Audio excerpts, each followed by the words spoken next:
kejahilan fardhu ain itu tanggung jawab siapa saja dan somanteng yang berdosa.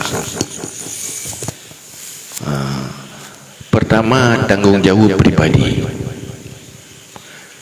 Yang kedua, dalam rumah tangga, tanggung jawab pemimpin rumah tangga.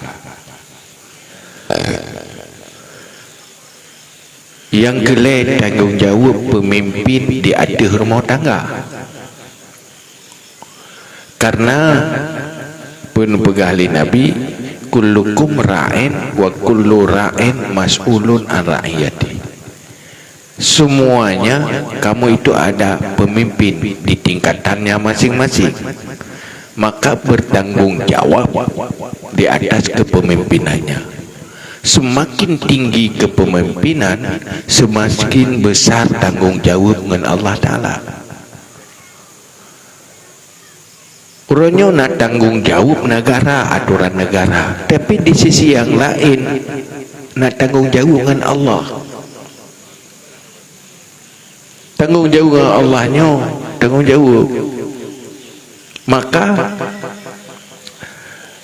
wajib melaksanakan amar ma'ruf nahi mungkar. Bak penanggung jawab jauh lebih berat daripada orang yang bukan penanggung jawab. Menyuruh golong je ke pak kecil yang kadang-kadang hana tak berat resiko urung lain hana itu bayang. Pakan tanya hana kemampuan karena golong na power. Wajib ke pemimpin karena power kewenangan, kalau belum na kemampuan, na kekuatan. Apabila kekuatannya hana tak pakai untuk amar ma'ruf nahi mungkar, maka menjadi berdosa. Semampu roh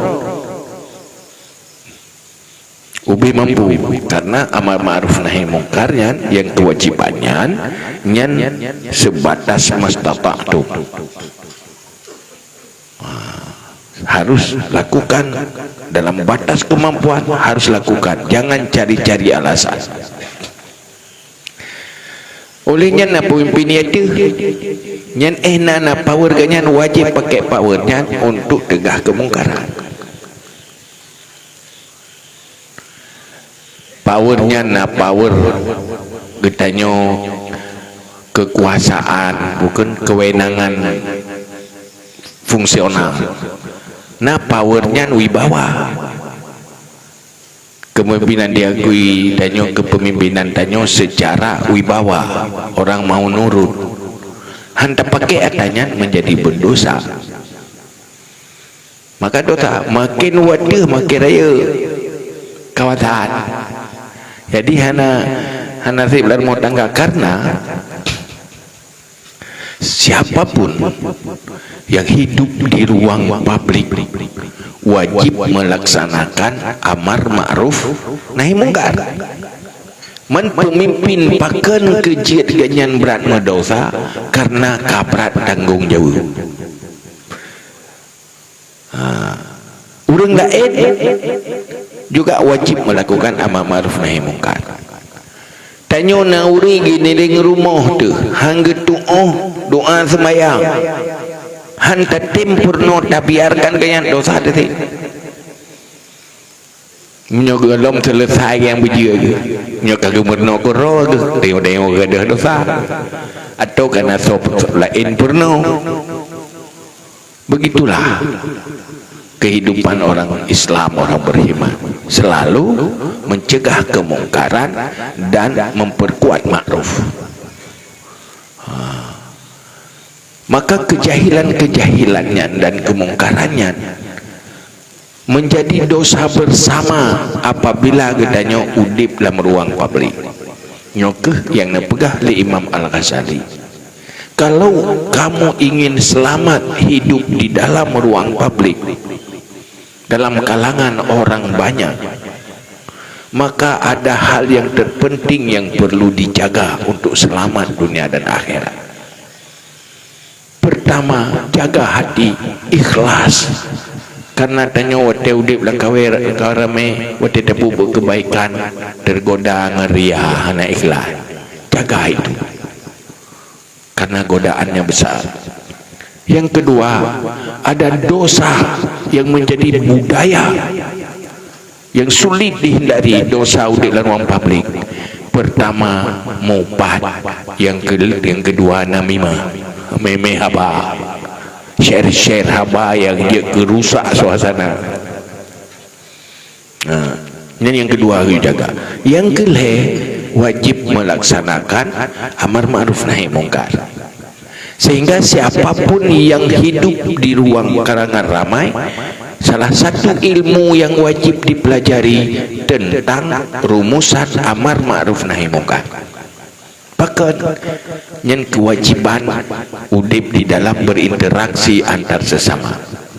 Tengok ilmu cara sembahyang kabutoi, tauhid kabutoi, puasa kabutoi, dalam tabi zakat masjid kabutoi. Tetapi dalam ilmu amar ma'ruf nahi mungkar harus guna ilmu itu. Mahan salah.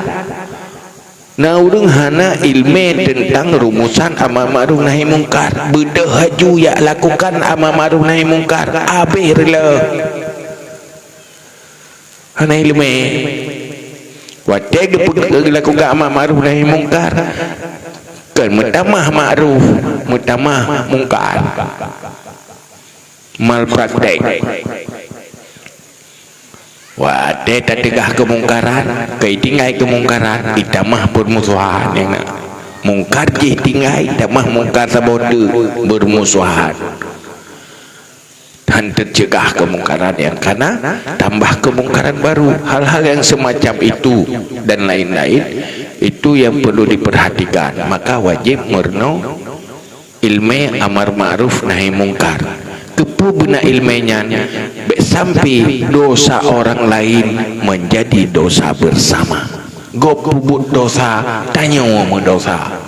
Mau dosa gop karena pubut dosa, mau dosa tanya karena hana talaksanakan amar ma'ruf nahi mungkar. Yang pertama. Yang kedua, menyangkut dengan iman. Pu imannya nak betul tiga atau hana tiga. Iman yang namanya iman iji hanya pisah-pisah.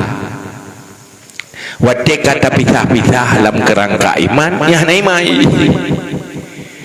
Mesti dia nyo ilok iman ke Allah ile, anak iman ke Nabi, yang kan iman. Menteng kufur sih.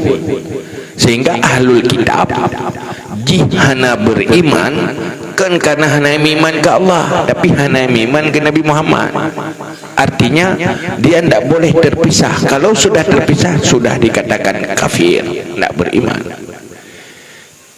Menan waranji. Allah wa malaikatahu yusalluna ala